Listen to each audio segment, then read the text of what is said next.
Well, thank you all. No. Thank you all so much. No. Look, a great pleasure to be here, and a great pleasure always to get to.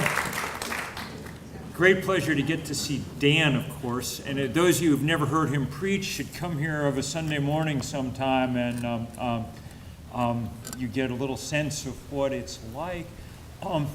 And I'm going to try to speak briefly because I am very eager to hear what my old friend Roger and my old traveling companion Sajid have to say about things in the world. And thank you so much for those good introductions and bringing us all together. It's a beautiful, joyful occasion, and it always makes me feel terrible because it's like one of my jobs is just to bum everybody out for a while, And I'm fully capable of it. I've been doing it for a quarter century, man. Really. This has been one of those interesting weeks, of which there have been a lot in the last couple of years, when just sort of been in constant motion and speaking and hither and yon and, on the phone with the Senate, trying somehow to keep senators in line and on the phone, that's not anything.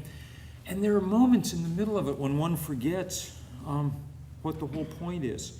This afternoon, I got a email I wanted to share with you from a friend of mine, not a climate activist, a young friend of mine, a young woman who's a sort of development expert and spends a lot of time off in the developing world, and she just sent me this along. It's an interview she did in a town with the good name for our purposes of Nazareth in Ethiopia, and it describes her interview with the man who's chief there, very old, proud, wise, respected man, one of the smartest people I've ever met, though he's never received any formal education. He had deep track wrinkles in his face from years of hard work in the sun. He was affectionate with his family, children, and grandchildren, teasing and tossing them around while he walked through the village. And here's the transcript of their interview. My name is Abdullah, and I am a pastoralist. We depend on cattle and camels for our livelihood. We work very hard. We wake up very early. We try to cultivate our land, but there is recurrent drought here now. Every year there is not enough rain, and what we plant in the land will not grow. Our livestock has been destroyed by drought. There are very few cattle in our village now. When I was young, life was so good. There was seasonal rain. We had so many animals. We had goats and milk. We were very prosperous. There were over 200 and 300 head of cattle per family. This area was so wet. The rain was so much. We used to eat butter and drink milk. Our life was dependent on the products of our livestock. Our life wasn't in danger. We had a drought maybe once every 15 or 20 years. Our grandfathers would name each drought by their impact, such as death of all the cattle. Now we have too many droughts to name them all. The climate has changed so much since I was a little boy. We don't know why. Before, there were different seasons, like summer, winter, and spring. Now we can't predict any of it. It's always dry here. The latest time we saw rain was 10 months ago. It was for a few days, and it was very small. 5 months before that, it also rained, but for less than half a day. It affects us so badly. We face great problems. Our crops are not growing. There is not water, so we have no crops. There is no grass for our animals. Our children don't have any milk, don't have any water. They are dying. We have to cut our old trees and sell the wood to feed our family. Our life depends on these trees now. We are compelled to use them. We want our life to improve so we don't have to cut all our old trees down. Look at our faces. You yourself see what we have to eat here, the problems affecting our lives. Our current challenges can only be solved by Allah. There are, since as Dan says, I've been out around the world too much, spewing carbon behind me in these last years. I can assure you that there are stories like that on every corner of the planet now. And if we're going to talk about healing the earth, we're going to have to first confess just how broken we've managed to make it. and from that point, figure out what we're going to do about it. We've raised the temperature of the Earth about a degree by burning coal and gas and oil, and that's been enough to cause unbelievable disruption, to take us out of the Holocene, this 10,000 year period that, where all of human history took place in, a period of benign climatic stability. And we've managed to end that in the lifetime of everybody in this room. In the lifetime of the last 20 years, at some point, in some invisible moment, we sort of crossed into whatever comes next, a kind of second self-willed expulsion from the garden, And there are all kinds of results of it you can see around you all the time. Some of it's just that it gets hotter. Yesterday, we set the all-time temperature record for the month of April in the United States, or on this continent. It got to 118 degrees in the California desert. Hottest it's ever been in April that we've been keeping records. And of course, y'all remember what happened last month when we were all feeling, on the one hand, quite pleased to be able to put on, shorts and t-shirt in the middle of March and wander around. And on the other hand, everybody had a, small voice in the back of their head saying, boy, this is not actually how it's supposed to be in Massachusetts in winter, And indeed it wasn't. I mean, it was the greatest heat ever recorded in March in this country. We set 17,000 new high temperature records last month in the United States. But all that heat translates into all kinds of other things. If you hold up you hold up that beautiful picture that came back from the Apollo missions of the Earth. I mean, if you hold that up against a picture right now, they look very different. There's 40% less ice up in the Arctic. If you go down to the, if you go down down to the wharfs in Boston and stick a pH strip in the ocean, it comes out a different color than it would have 30 years ago. That ocean's 30% more acid than it was when we were born.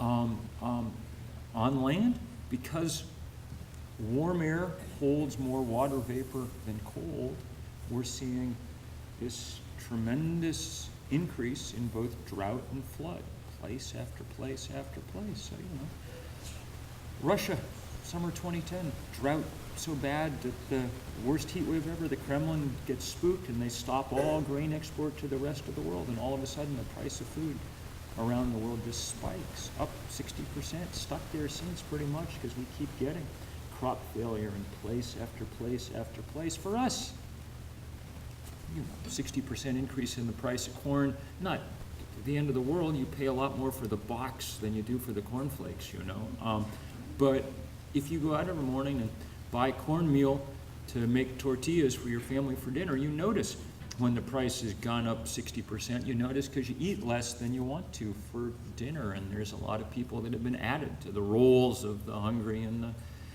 malnourished. We've seen the droughts place after place after place. We saw it most spectacularly on our continent in Texas and Oklahoma last year. They two warmest state summers ever recorded, the summers in Texas and Oklahoma. They trounced the old record. We think 500 million trees died in the drought in Texas last year. Meanwhile, the drought remains unbroken south of the border in the big regions of Mexico where food production's down 30 and 40%. Astonishing numbers at exactly the same time. Because once a water vapor molecule gets up in the atmosphere, its residence time is only about 7 days.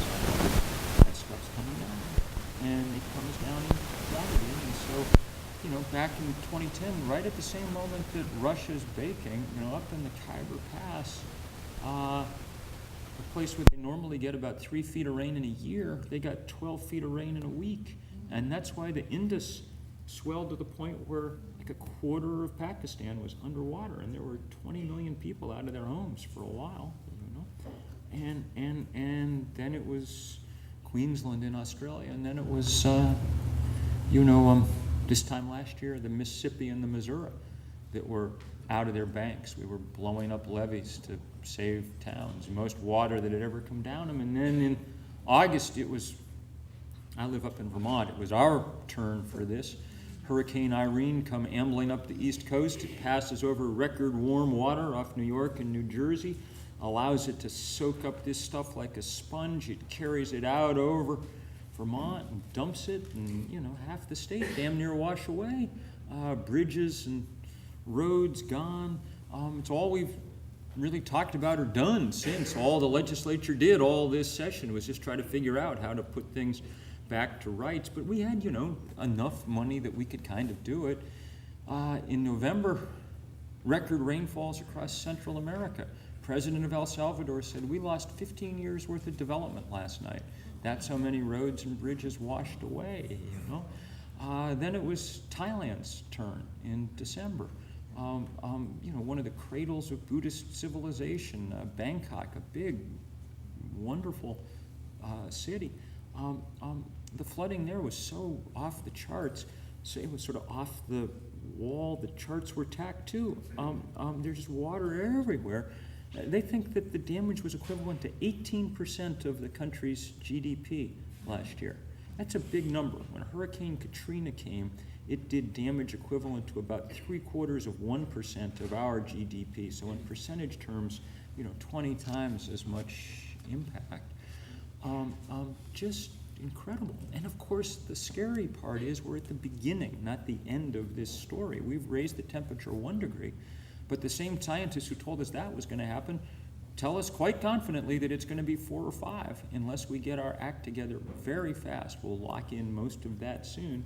And there is no reason at all to think that our civilizations can cope with that. Certainly, it's ludicrous to talk about development and progress and any of that in the face of that kind of onslaught. So that's the tough part of the news. That's what we've done to the planet. And of course, it's always worth reminding ourselves that when I say that's what we've done to the planet, I mean we. Because most of the people who've been suffering that damage didn't actually cause it. That man in Ethiopia, to judge by the description of his life, has not burned enough fossil fuel to, add even a negligible quantity to the amount in the atmosphere. The 4% of the world's population that lives in the U.S. is responsible for about 1/3 of the global warming gases floating around in the atmosphere now, because it lasts there 100 years, and we've been producing it in volume for a long time. So that's the problem. And if we're serious about healing the earth, then we need to figure out the sort of scale of that problem, and it needs to set the terms for what the scale of our response is going to be. So some of the scale of that response is going to be the things we do close to home and in our congregations and in our communities, and that work is really important. And in fact, it's the work that in a way interests me most. My last books have all been about localizing economies and all that we can do. And really, given my druthers, I'd spend all my time at home in Vermont kind of working on that and watching it happen, because it's beautiful and fun and kind of magical, and there's a vision there and here, and we can begin to make things happen. And if we had 100 years, it would be just the way to go about this work.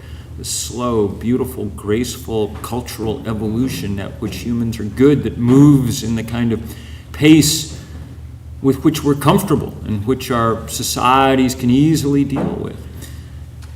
Chemistry and physics, or alternately God, is making the test somewhat harder than that, not giving us 100 years to figure this out, giving us